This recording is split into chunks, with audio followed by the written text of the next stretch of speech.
It's time for Dodger Baseball.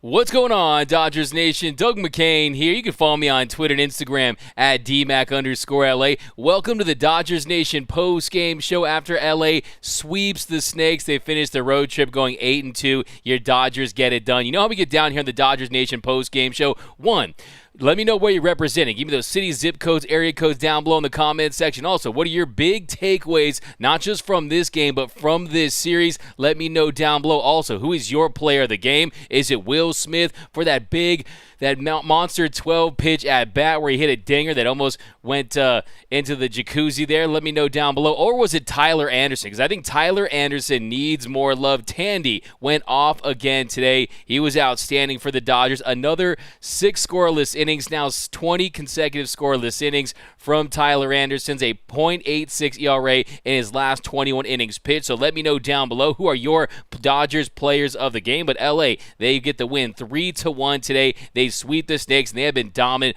over Arizona. But let's jump right into the comment section. Here we got Deborah Young. Woo! We got Don Kim. What's up, DMAC? TA31 does it again. Yeah, I was so impressed once again by Tyler Anderson. The Dodgers needed him to step up with those injuries to not only Andrew Heaney, but Clayton Kershaw. After that, you've had some injuries to the bullpen, and I think with Tyler Anderson giving them that length, it's just so impressive. You see him out there changing arm angles. You see him with that pitch mix. Today, he went primarily not with his bread and butter pitch, he went with that bread and cutter. The cutter was so effective for Tyler Anderson today. You saw him get 6 strikeouts, and I think just him going out there and seeing the grit and the toughness with him on the mound. Because today he had just 1, 2, 3 inning. It was there in the 4th, but he was pitching with traffic on the base pass all afternoon long, but he was still able to put up zeros, and it was very impressive. He goes 6 innings pitched, allows 0 runs on 5 hits, 6 Ks, 79 pitches, 15 for 24 on first pitch strikes, 19 called strikes,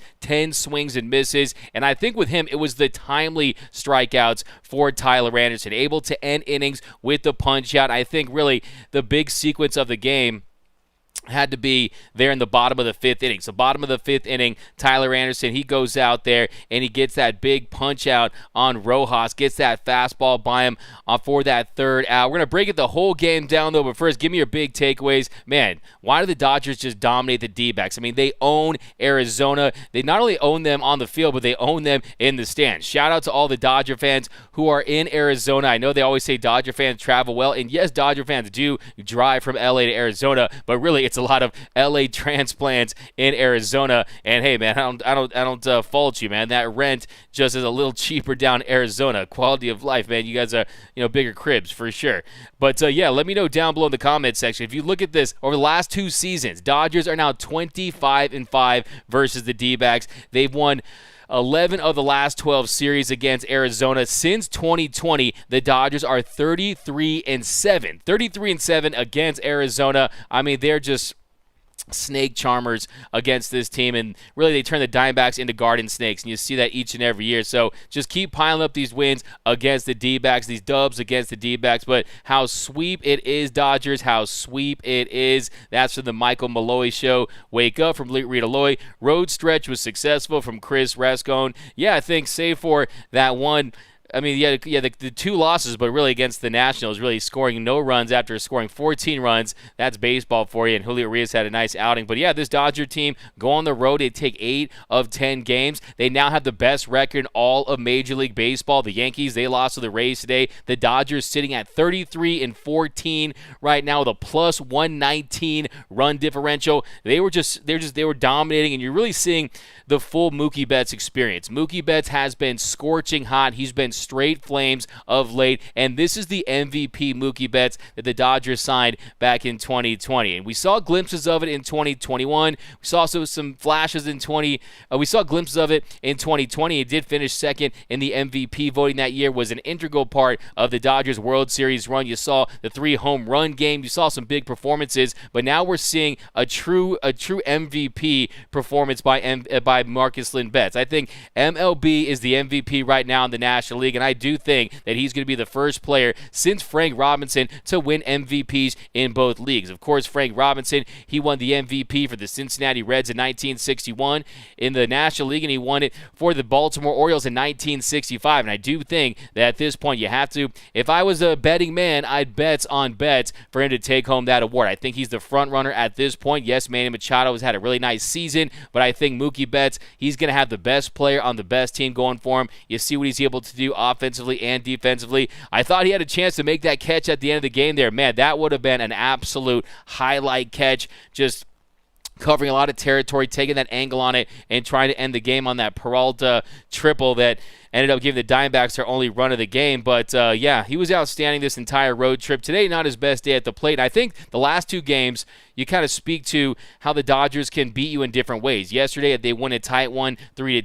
Today, they win 3-1 behind such an excellent pitching performance by Tyler Anderson. The bullpen got it done. I thought defensively, the big double play there in the 8th inning by Freddie Freeman, that was massive. So I think this Dodger team, they got it done. I think there were some sloppy moments. You saw them getting picked off pretty much each and every game. Chris Taylor on Friday night. You saw yesterday Freddie Freeman, today Trey Turner. So they need to fix that, because that will be fine against the Diamondbacks, but not against a really good team. But let's jump into the comments section. I want all your takes. Also, what are your thoughts on Tyler Anderson? Give me your one-word description of how he's looked so after stepping into that starter's role. Give me your thoughts on TA, because I think Tandy pitched to Dandy once again. You got any Tyler Anderson nicknames? Fire away with those. But let's jump back into the comment section. And hey, man, wake up. We got Anthony Keene. Yo, D-Mac, happy Sunday, my dude. What up, Anthony Keene? Anthony Keene, I don't even need to ask, but who you got in Game 7?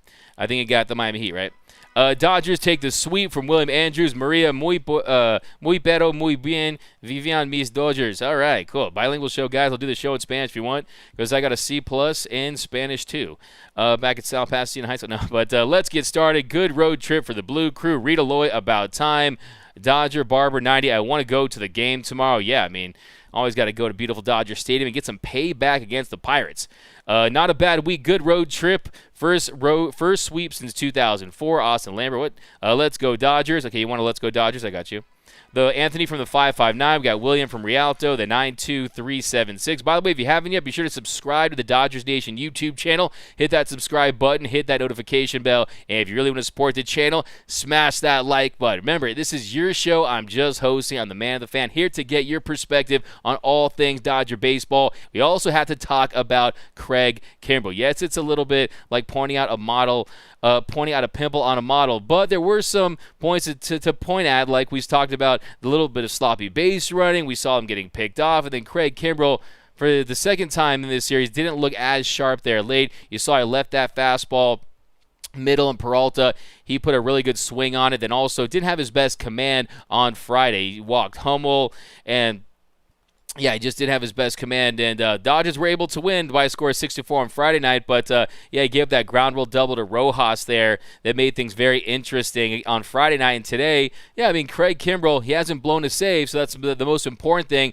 But on a scale of 1 to 10, I want to know from you guys, what is your trust level in Craig Kimbrel right now? But let's go back to Freddie Freeman was the best choice. Yeah, I mean, Freddie Freeman has been outstanding. I mean, Freddie Freeman, I'm telling you, man, I want to see a podcast where it's just his conversations with people on first base. I think that would make for great content. He is the most likable dude there is, and he's so well respected, and he's just such a high character guy. And I think that his approach does rub off on his teammates. Yes, not everyone's going up there and trying to hit to all fields, but I think when you talk about the work ethic and the consistency and getting the most out of each and every at bat, you definitely see that from this team. I think there's been an improved approach, and I think that it really starts from Freddie Freeman. You saw today, he was a difference in today's game. I mean, Will Smith, when we're going to talk about his 12-pitch at-bat against Zach Davies. By the way, Zach Davies ghosted his wife and all that stuff. Man, we guys any thoughts on that? You know that this is a different show. We talk about all topics here, but yeah, start at the top of the second. So Will Smith,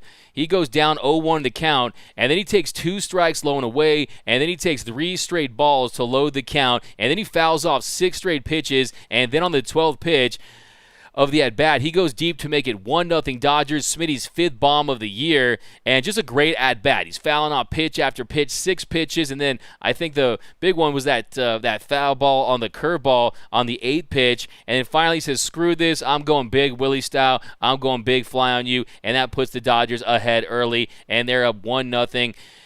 With thanks to that Will Smith home run. And then you jump to the top of the third inning on a 2-2 count. Gavin Lux singles into the gap, and he wanted that pitch up and away, up and in, and it goes a little more center cut right there. And Gavin Lux, he just drives it into the gap. A nice swing, a nice short compact swing there from Gavin Lux, and that gets the Dodgers started. Nice 2-strike hitting from Lux, and then Barnes, he draws the walk. A quality at-bat from Austin Barnes. Full count, he fouled off a sinker, and then took a changeup high for the walk. So that was really nice to see the bottom of the order really jumpstart this Dodgers offense. And look, they got averaging 3 runs per game last 2 games. It's not like they're pouring it on like they were in the first parts of this series. And I think you saw some high highs from this Dodgers offense and some lows. And look, 3 runs gets it done today behind a strong pitching performance, but it was nice to see the bottom of the order really start things off today in that 3rd inning to get the Dodgers their only multi-run inning of the game. So next batter up, Mookie Betts, he flies to left, and then Barnes and Lux, they tag up there on the play, giving the Dodgers runners on 2nd and 3rd with 1 out. So we love a productive out, and yes, it feels weird to see Mookie go up there and not just hit a single or a double or a home run, but a productive out is definitely something that we'll happily take, especially when the next batter is Freddie Freeman. On an 0-2 pitch, Freddie singles to left, scoring Gavin Lux to make it 2-0 Dodgers, and it's classic Freddie Freeman.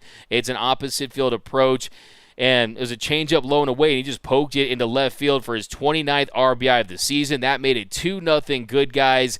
And, yeah, what more can you say about Freddie Freeman? I mean, the guy just makes you feel like you could just grab a bat and go up there and get an oppo field single. He makes it look easy, but that puts the Dodgers up 2-0. And then with Barnes at 3rd, Trey Turner, first pitch, next batter. He grounds to 3rd, scoring Barnes to make it 3-0 Dodgers, and then Will Smith flied to right to end the inning. So in the 3rd, the Dodgers get 2 runs on 2 hits, and it was just good execution by the Dodgers. Like I said, great 2-strike approach there by Gavin Lux to get that single. Barnes, a great at-bat, down 2 strikes. In that at-bat, finds a way to fight back and draw that walk. And then Mookie Betts with a productive fly-out. You got the nice execution on the tagging up. And then Freddie Freeman gives you the timely base hit. So this Dodgers offense, they're clicking on all cylinders on most nights, but some nights they have to just grind out some runs, and you saw that today because the Dodgers, they get a run in the 2nd with thanks to Will Smith's bomb, and then 2 runs in the 3rd, and that was all she wrote for the rest of the game. So what was your thoughts on the Dodgers offense? Tyler Anderson, hello from Baton Rouge, go Dodgers, great road trip. Anderson has been solid, never easy with Kimbrel,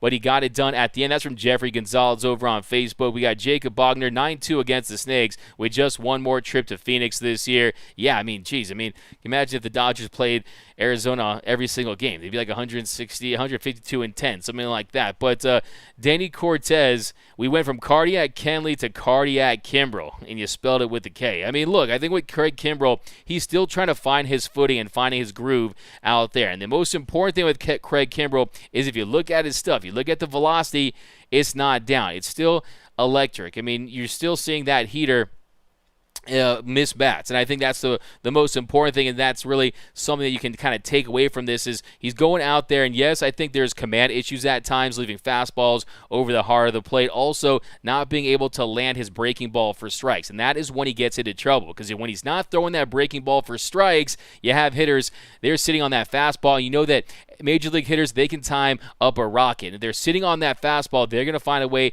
to make contact and put it in play and occasionally get base hits off it. And you saw that today. So he has to find a way to get the feel for his breaking ball early in his appearances, early in those save situations. And I think he's going to be just fine. Look, he's not a very complicated pitcher when it comes to his pitch mix. It's about using that fastball and using that breaking ball and just throwing it with command. And like Dontrell Willis says, throw it with conviction. I think that, look, you saw today after that Peralta triple, I mean, they're ambushing too. I mean, Peralta, that was the first pitch there, and he leaves that fastball. He wanted it a little outside, and you see him, it just kind of falls middle, and Peralta, he put a good swing on it, and he tripled to deep right on that play. It was, like I said, it was almost a great highlight catch from Mookie Betts. It would have been like this year's version of the play he made against the Padres early last season, but he doesn't make the play, and then that puts the tying run at the plate in Hummel, and then look at the at-bat with Hummel. That was kind of more of the Craig Kimbrel that you want to see, because he didn't finish him off with a fastball. He finished him off with that curveball. So I think that's going to help him continue to build that confidence in that curveball, because that is a pitch that he has to execute. He has to have the feel for him to be that elite closer. And we know that he's definitely capable of being that. So Craig Kimbrel definitely having you sweat, definitely getting that blood pressure up, definitely having you taking some shots of tequila. But I think that at the end of the day, he did get the job done. He hasn't blown, and he saves. That's the most important thing at this point. And look, they're going to rely upon him. They're going to lean on Craig Kimbrel. And there's no question about that. But here we go. Repping from Palmdale, go Dodgers. Mookie for MVP. Yeah, do you guys think Mookie Betts is the MVP right now? And also, on top of that, I'll add, who do you think is his toughest competition in the National League? Do you think it'll be Manny Machado the entire season? Because I think Manny Machado, he's got off to a tremendous start. He's been fantastic, but that BABIP over 400, he is due for some regression. I think we'll see that pretty soon. I think Mookie will definitely eclipse him in the MVP. It's still a long season, man. It's still a very long season, so let's not get way too ahead of ourselves. But Anderson looking like an ace from Blue Magic. We got Anthony Key in Miami all day. Smoking great relief pitching from Craig Osterberg. Braves fan. Braves Beta 21 champions. Okay, we got Braves fan, but you're also a Rams fan, a Lightning fan, and a Warriors fan. Man, you are coast to coast with your fandom. I would like to hear the explanation of that, but I disagree, and I think that you don't have to worry about the Dodgers. You need to worry about your own division in the New York Mets. But here we go. Braves are old news. Good job defeating an injured Dodgers pitching staff last year. Yeah, I mean, look, you're lucky that Max Scherzer's arm passed away. Rest in peace, his arm that was able to come back to life, and it came back to life just in time for him to sign that contract. So it wasn't dead when he signed that big $130 million deal with the Mets, but his arm died. He made a business decision, and Walker Buehler and Julio Urias, they ran out of gas, and you saw those first two games. The Dodgers could have won those first two on the road against the Atlanta Braves, but hey, Dodgers gave you the ATL in 2020. I think if you see the Dodgers again this season, we're going to beat you this time, but instead we're going to make it hurt because you're going to do it with Freddie Freeman. It's nice. It's going to be nice to see Freddie Freeman hitting tanks against the Braves in the postseason, or even just getting clutch base hits, because you know that based on you guys lowballing him and trying to brainwash yourself into thinking that Matt Olson was going to be a better decision than bringing back the franchise icon in Freddie Freeman, you were absolutely wrong, and I think that decision is going to hurt the Braves in the long run. But here we go. Friendly Freddie, I like that. Yeah, he is Mr. Congeniality. I'm telling you, this guy could be the next the host of the Tonight Show. I mean, I can see this dude doing late night TV. Gary, hey, this is your trust level in Craig Kimbrel. That trust level has dipped to a 6 for Kimbrel. We got Braves. We got karma for Davies so far this season. Yeah, man, that guy got put on blast by his girl, just straight ghosted him. But here we go. We got Kimbrel still gets it done. Nasty stuff. He needs some real challenges. Then we can judge. And that's from Tim Rogers. My man, Mr. SD Dodger. Go follow him, our prospect guru. Yeah, and I think when it comes to Craig Kimbrel, he's a guy that he thrives on the adrenaline. He's a guy that he's been around the block. He's been a part of World Series teams. He's a guy that has been an 8-time All-Star. He has more saves than anyone in all of Major League Baseball when it comes to active leaders. So when it comes to Craig Kimbrel, he's a guy that he's a veteran, and I think that, yeah, sometimes does he make things harder than they probably need to be? He does.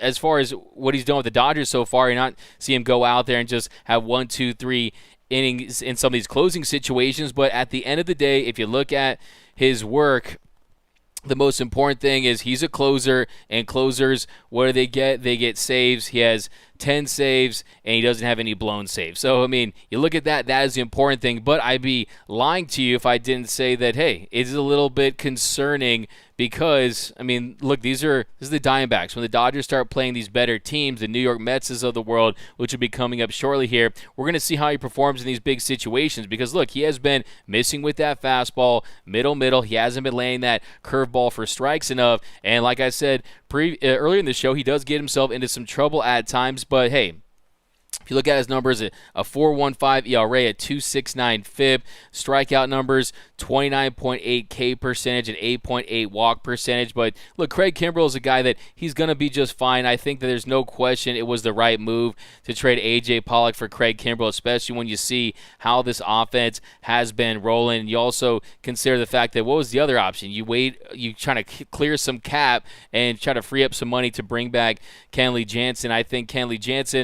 I think that it was time to turn the page on California. But if you look at his peripherals, if you look at his pitching numbers as far as the stuff as far as his fastball, fastball averaging 95.8 miles per hour. That's down just a tick from 96.5 last year, but he's going to increase that number. If you look at the spin's a little down. The fastball velo is a little down. And look, heading into today's action, opponents are hitting 292 off that fastball. So I want to see a little more electricity from that heater, a little more of that late life we're accustomed to seeing. And I think then you'll see him really start to catch a groove and start to really get things going in the closer spot. But at this point, I'm not overly concerned. I'd probably put my concern level with Craig Kimbrel at a 5, like right in the middle. I think he's a guy that's still ramping his way up. I truly believe that. I think that he's going to really catch some momentum. And look, at the end of the day, the results are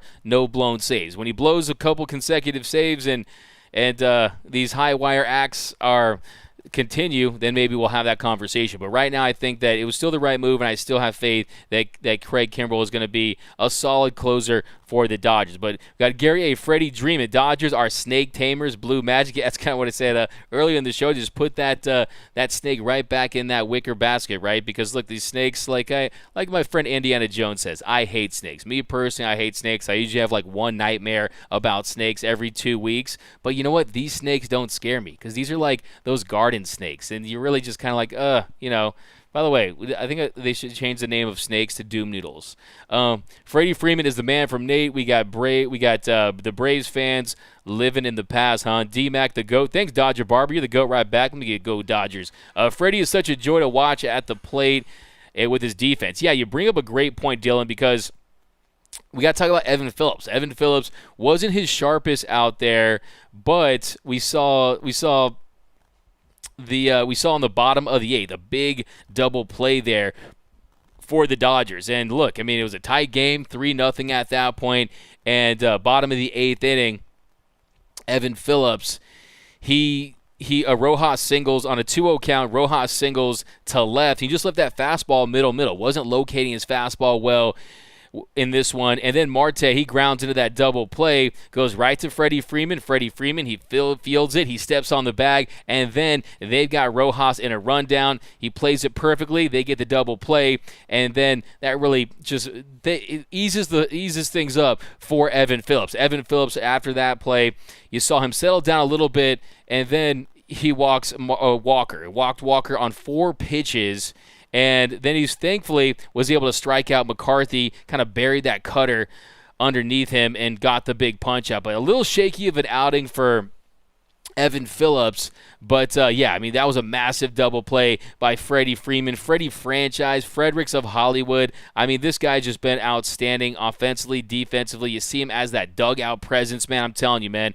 I just want to see him win a couple more. Freeman is overrated. That's from Michael Ariza. The numbers definitely would not back up that claim. But swept those snakes from Paul Gutierrez. We got Freddie is the best, 20 chance. We got Dodger Stadium, Arizona. Yeah. LL D-Mac, ban the spammer, Calvin T. I'll work on that. We got a peak. A game like today, small ball was mandatory. Job well done. Dodgers still need to clean up those base running mistakes. Though, the base running mistakes throughout the series. Even Chris Taylor just kind of falling asleep on the base pass a little bit. And I think that really just it's just about locking in, staying in the game. And I don't think that's going to be a problem moving forward. You're playing this lowly Diamondback team that you've dominated for years now. You're going to kind of fall asleep like a snake charmer, right? So I think that in this series in particular, it was nice to have a little wake-up call from that standpoint and say, hey, look, you have to execute in every aspect of the game if you want to be champions. You don't want to get caught with your hands in the cookie jar. And I think today, Freddie Freeman and Perdomo kind of blocked Trey Turner. He was trying to get his arm back. It was really a savvy move by him, but Trey Turner is thinking like, hey, man, you're using your leg to block second base right there. But I think, yeah, all in all, you have to stay sharp on the base paths. You don't want to get picked off. You don't want to give up outs, especially when you consider how much pressure this offense puts on the defense. The Braves doesn't have a live chat, Rod. Well, it's a good point. Yeah, I mean, that's what I always think, man. Like, look, man, I welcome everyone here, even the haters, because it helps with our numbers, because it helps our traffic, and it helps us get more shows. And a lot of that's thanks to you guys. But, yeah, it's funny. When I get the trolls, what they don't realize is they're actually helping the show. So, hey, it's money in the bank for you guys. So, helps me buy more carne asada fries and Modelo's. You know what I'm saying? So, I appreciate it, really. And plus, it's kind of fun just to roast people. Happy Memorial Day weekend, Dodgers Nation. What up, carnivorous lunar activity? Happy Memorial Day. Right back at you, my man. You win. We got caught off base way too much this series. That's from Deborah Young. Yeah, and look, I mean, some of those were really just, I mean, like Herrera. I mean, he made a really great play on Chris Taylor on Friday night, just popping out there and trying to just throwing him out on third base when he was taking a little bit of an aggressive lead, but really you got to tip your cap to that defensive play. But today, I think Trey fell asleep a little bit. Perdomo kind of blocked the play. Then Freddie Freeman, that was a bang play. But yeah, you don't want to give up outs for sure. And the thing is, by the way, Clayton Lockhart, hey D-Mac, raise your hand if you thought that our most productive arms would be Gonsolin and Anderson. Hey, I don't think a lot of people out there would have said that. Maybe the Gonsolins and the Andersons, and I'm saying their families, right? Maybe they thought that, but I think when you look at Tony Gonsolin, he's a guy that's improved so much. And I think with Tony Gonsolin, the most important thing is commanding that fastball. When he has the command, he is the man. He goes out there, locates that four-seam fastball. Also, he keeps it low. When he's hitting his spots and he's avoiding the middle of the plate, he's a guy that has that curveball that he's been throwing to lefties this year. It's another thing, too. It's another of my big takeaways with Tony Gonsolin is the fact that you see him throw that curveball more to lefties. You see him throw that slider to righties, and his pitch mix has become more dynamic. You're seeing more softer stuff from Tony Smokes, and I think that he's learning the game. You're seeing it before our eyes, his ability to go out there and get outs. And look, if you look at his metrics, he's inducing soft contact at an elite level. He's missing barrels. He's getting the punch outs, and really, I think his ability and his confidence is growing, knowing that he can face the order the third time around. I think he's seeing that, look, this organization trusts me. They want me to go out there and be that guy that can give you 6 solid innings, possibly 7, and give you quality start after quality start.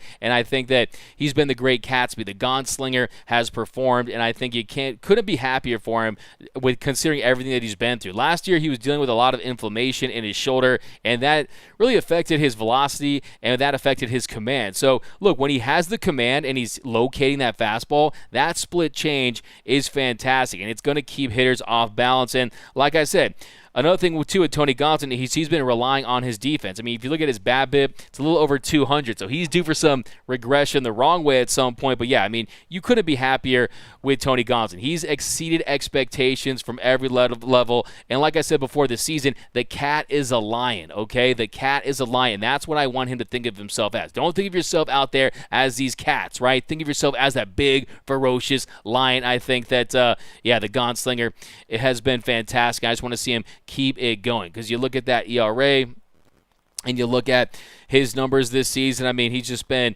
outstanding for the Dodgers. And then also we talk about Tyler Anderson, the same thing. He's going out there and he's battling. He's pitching with traffic on the base paths. He's out there getting timely punch outs. You're seeing him keep hitters off balance with, all these crazy arm angles, different arm slots. You're seeing that deceptive delivery. And look, I just like the funkiness, man. He's like George Clinton. He brings the funk out there on the mound, and it's just a little bit of a throwback approach. And look, at the end of the day, it's effective. But yeah, I mean, if you look at Tony Smokes, a 1.8 ERA and a .933 WHIP in 45 innings pitched through 9 games. So, yeah, he's been really outstanding. And, look, a 1.6 WAR, I mean, got to give it up for Tony Gonsolin. And, by the way, I'm going to ask you guys this question. If tomorrow's Game 7 of the World Series and you give the ball to any Dodgers starter, which Dodgers starter are you giving that ball to? Who do you trust the most? I'll let you know who I would pick in just a second. But here we go. Joe Davis did Mets-Phillies game for Fox. Yep. Emilio, he will be – let's go down here, guys. 8 for Kimbrel. That's your trust level. The Kimbrel deal went from good to genius when Trinan went down. Yeah, it's a great point, Anthony Keene. The fact that Blake Trinan is going to miss significant time, a guy that many believed was going to be the Dodgers' closer this series, but really he was supposed to be their best high leverage reliever, a guy that can come out there and put out those fires, but he's going to miss significant time, and I'm telling you, there's a chance that he could miss the rest of the season. Then on top of that, Tommy Kahnle placed on the 60-day IL. So yeah, at the end of the day, this Kimbrel move, it seemed like it was more of a luxury during spring training, but now it feels like more of a necessity, whereas where would the Dodgers bullpen be without Craig Kimbrel? Because yes, he hasn't been Mariano Rivera or prime Craig Kimbrel as of yet, but he has gotten the job done. 10 saves and 10 opportunities. Yes, that ERA is a little high. Yes, that whip is a little high. Yes, you want to see him improve his command out there on the mound, but he's gotten the job done. That's the most important thing. And hey, you love it, man. You love when that heart beats late in the ninth inning. That's what makes it a little bit of fun, right? But here we go. Dodgers 33-14, Braves 23-25. Yeah, the Atlanta Braves, little World Series hangover. Is Freeman overrated?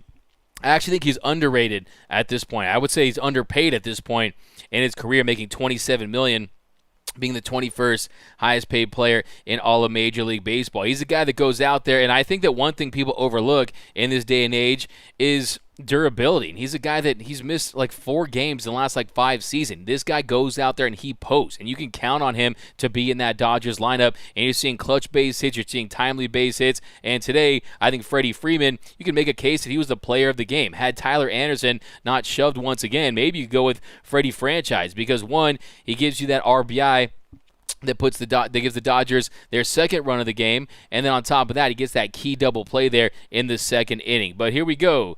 We got. By the way, you can tell this guy needs to go back in his kid's basement, in his mom's basement. Freeman overrated. Olsen Beta, 21 champs. I hope people say this hack stuff. Olsen Beta. It's like people, like one person on the internet tweets something in a certain way.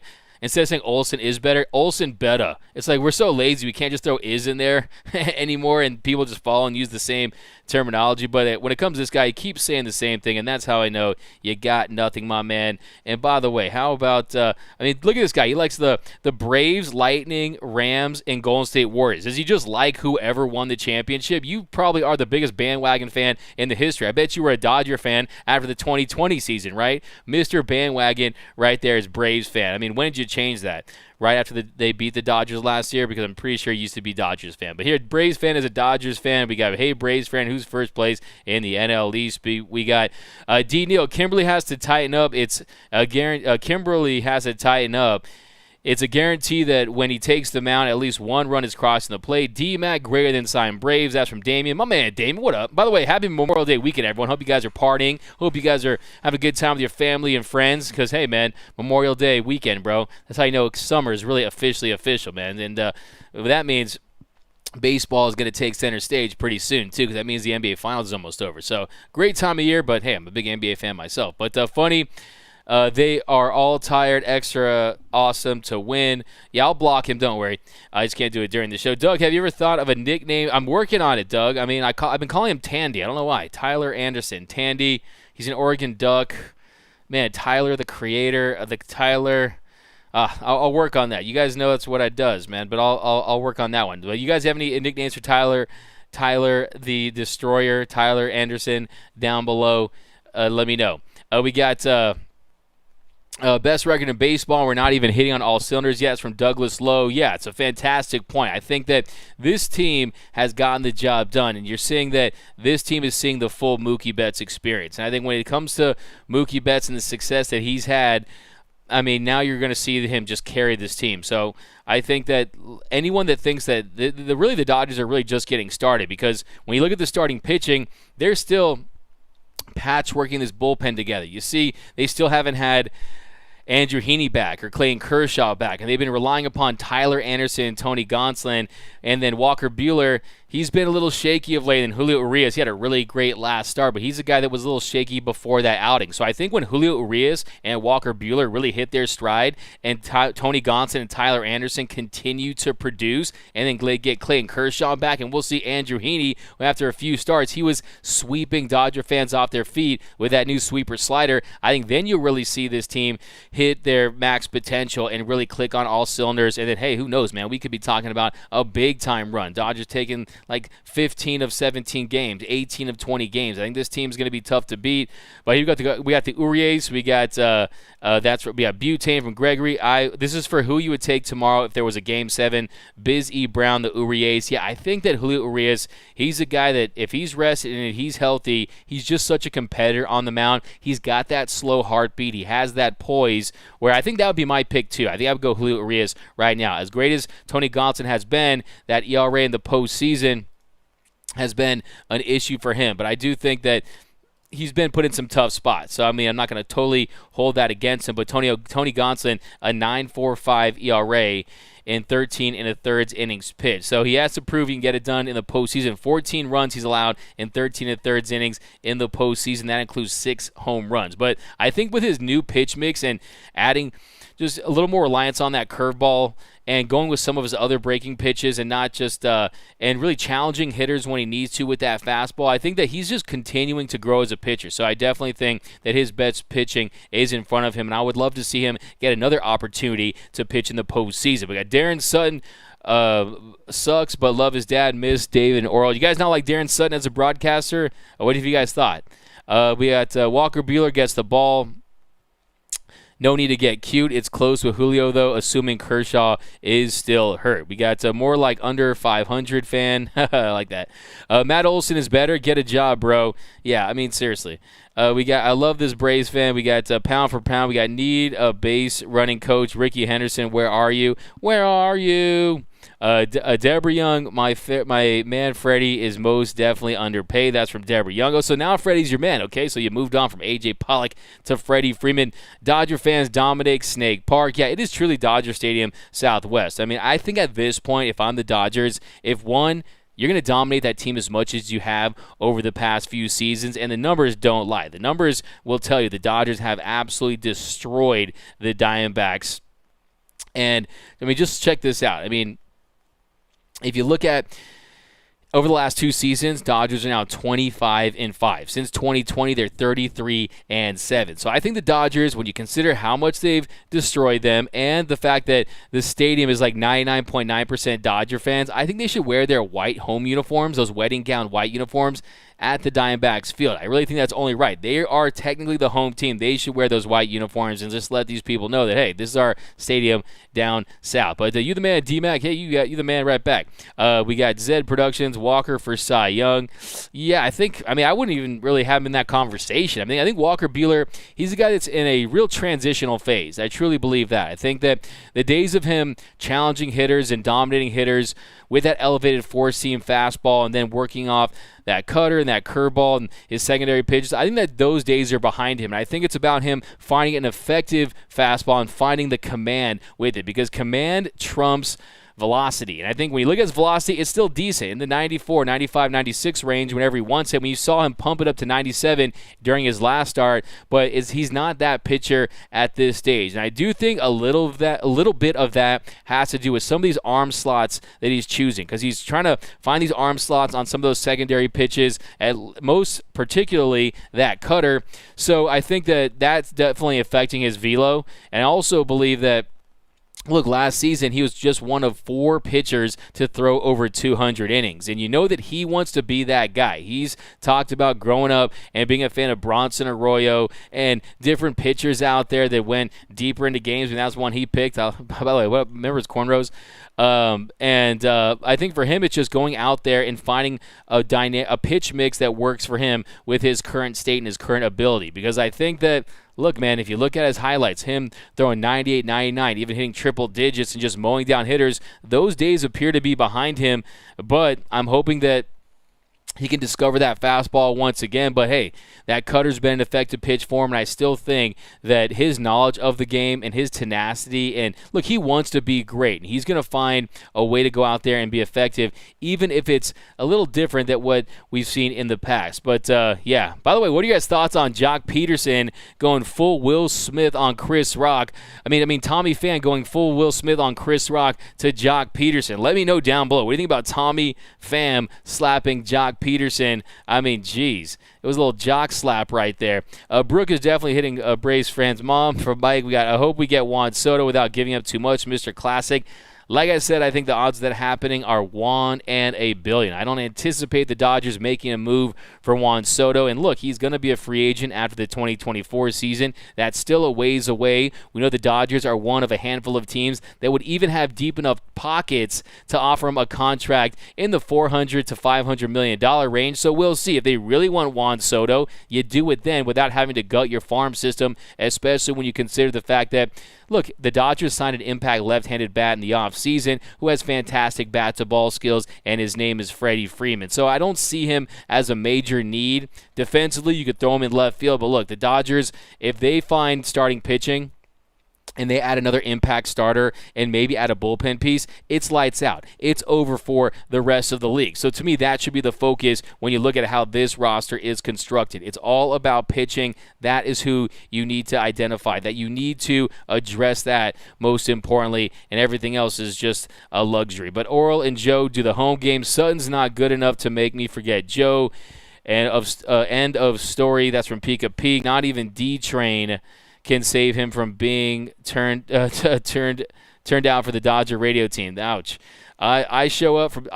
Tyler. Yeah, Tyler does show up. I like that, Jay Silva. He does show up. He goes out there. He performs. And, I mean, look, you guys have to admit, you didn't expect this. You didn't expect this from Tyler Anderson, but he gets so much credit. I give him and Tony Gonsolin so much credit for this early season surge that the Dodgers have had, because look, it's this next man up mentality, and a lot of people said, hey, maybe Tony Gonsolin, if everything goes right, he'll be one of the better number 4, number 5 starters in the league. Well, guess what? He is one of the better starters in the league. That's how good he's been early on. And look, it's not just a fluke. It's not like, oh, he had a couple good starts early on. No, he has started 9 games already, and the success has been there, and he's continued to grow. So I think Tony Gonsolin, I just like the path he's on. I like the trajectory he's on, and I think that he grows with each and every start, and I think the confidence that the Dodgers are showing in him is really helping him build. So I really, really love what I'm seeing from Tony Gonsolin. But here we go. Craig is a mirror of himself, of what he was in his prime. That's from Art Chavez. Yeah, he's a different pitcher, but look, with age and attrition, you're going to see that, but doesn't mean that he can't go out there and be one of the better closers in all of Major League Baseball. I mean, look, I think when it comes to Craig Kimbrel, I mean, if you look at his heyday way back in the day, if you look at 2012, averaging 97.5 miles per hour on his fastball. 2015, averaging 98 on his fastball. 2017, averaging 98.3. That number this year down to 95.8 miles per hour. Yes, that makes a big difference. I mean, that does make a difference when it comes to going from 98 to 95, but that still is a plus fastball. Okay, it's not like it's a plus fastball or anything like that, but Craig Kimbrel still can be one of the more effective closers in the league. So I still truly believe that, but it's gonna be a process in getting him just completely back to where he was early in 2021. Because with the Cubs, I mean, he was phenomenal. I mean, in 23 innings with the Cubs last year, in 36 and 2/3 innings with the Cubs last year, he had a .49 ERA, okay? And then with the White Sox, he wasn't coming out in that closer's role, so that kind of messed things up for him, and he had to adjust to it, and he just wasn't very effective. So I still think that Craig Kimbrel can be that guy. And look, we saw yesterday, Daniel Hudson, he came out there and he stepped up. So it's not like you don't have other guys that can go in there and get it done. But here we go. There's a reason Fam got stabbed. Ouch, Mike Jones. This is a little much. Delete. That's from Wrong Fig. We got Fam is a joke over fantasy football. I mean, geez. I mean, come on, Fam. I just can't believe that. I mean, over fantasy football, you're going to – first of all, think about this. He got pissed. He slapped him over fantasy football because he said he was messing with his money, and then now what? He's going to have to miss some game checks, which are going to be definitely probably more than anything they had in the fantasy football. So just don't be an idiot. I mean, that's just a guy acting like a child, man. That's a guy acting like a kid, just going out there and slapping adults for some fantasy football stuff. I mean, geez, Tommy Pham, bro, like just I just feel bad for the guy, really. I really just feel bad for the guy going out there and slapping a dude over fantasy football. But I thought it was hilarious that Jock Pearson shared the GIF where they're throwing up those weights there. But, yeah, let me know down below. Also, that GIF was 100. Yeah, the GIF is so great where the guys are throwing the weights up, and you got the San Francisco and the LA one going up, and it's the guy that has the San Diego logo on his face. So, yeah, man, I think it was just really dumb, man. It was just dumb. Dumb. But here we go. With Jock Peterson as the poster child for the millennial athlete. LOL, his explanation was hilarious. Yeah, it was just so good, man. I'm about to do a video on it. Stock in Jocktober. Fam is a doo-doo person. That's from Mr. Cat. We got Nico Strip Club, Tommy Fam from Nico B. We got Michael. Fam is lucky Jock didn't go out of the park with his head. Michael Negrete. We got Mr. Classic. I just do not want Trey Turner to leave. Get Soto from Mr. Classic. Sale Loner. No more trades, in my opinion. Let the kids play. Yeah, I mean, tons of talent on this team. Really not desperate. I do think that there is a potential move to be made for a starter. I think that's something the Dodgers should highly consider, especially because you want to give yourself some options. You don't want to fully rely on anything like that. But yeah, I think it's pretty hilarious what happened with Fam. I'm reading your comments. D-Mac, did the Dodgers pick up Muncie's option next year from Nico B? In my opinion, it's still pretty early. I think that, look, I mean, they signed a guy that plays his position in Freddie Freeman. They gave him a lot of money, $162 million. Also, that same guy happens to be a left-handed batter. And on top of that, Max Muncy has struggled mightily. And yes, a lot of that is due to the injury he sustained during the last game of the season against the Brewers, but I do think the Dodgers, they might be trying to free up some money. Typically you would say, hey, do you want to pick up a Max Muncy contract, a guy who's been an all-star for $13 million? I think in most cases you would say yes, but look, the Dodgers have some options. Let's not forget about Michael Busch, and you got the emerging Edwin Rios, some other names out there. So I think it's really about saving some money, and then do the Dodgers think that he can get all the way back? Do they think that his elbow is going to allow him to continue to have success in this league? In my opinion, I think he'll go back to being a really good player, and I think he'll go back to being a really good slugger because, look, that's all he's missing at this point. Because, look, the walks are still there. It's just about getting that hard contact back and hitting the ball out of the yard. So in my opinion, I do think there's a pretty solid chance that they'll bring back Max Muncy for $13 million when you consider the fact that if he's right, he can get you 30 to 35 home runs. He had a career-high 36 bombs last season. So I do think it's definitely possible, but it's still just a little early to make that determination. But Alleluia 1. Doug, is it the big three or the big four with Will Smith at cleanup? Alleluia 1. I think it's definitely the big three. You guys know that I've been saying that for quite some time now, that the big three I got Shaq and Kobe at the top with Mookie and Freddie Freeman. Then you got Trey Turner. That most certainly is the big three, and they're the best 1, 2, 3 in all of Major League Baseball. And I think Will Smith is very close. I mean, he hit his 5th home run today. I think he's going to get that OPS and those slugging numbers up. And I think by the time the All-Star game rolls around, if he makes his first All-Star team, then I'm going to call it the big four. And I think that's, at that point, you've got a big four. Because I think right now, Mookie, Trey, and Freddie Freeman, they're locks to make the All-Star game. But I think Will Smith, he wants it. I've spoken to Will Smith a couple different times. And look, he's pretty open about the fact that he wants to be an All-Star. So I hope he accomplishes his goal. And I definitely think that he has the talent to do it. You saw today his bat-to-ball skills, his short swing. I just love his approach at the plate, his eye. He's just not chasing up there. He's just so locked in at the plate. And I just love to see him go out there and give you those quality at-bats. So I definitely think that he makes that All-Star team. Then I'll be ready to call it a big four. But here we go. Kimbrel's guaranteed to throw at least 2 to 3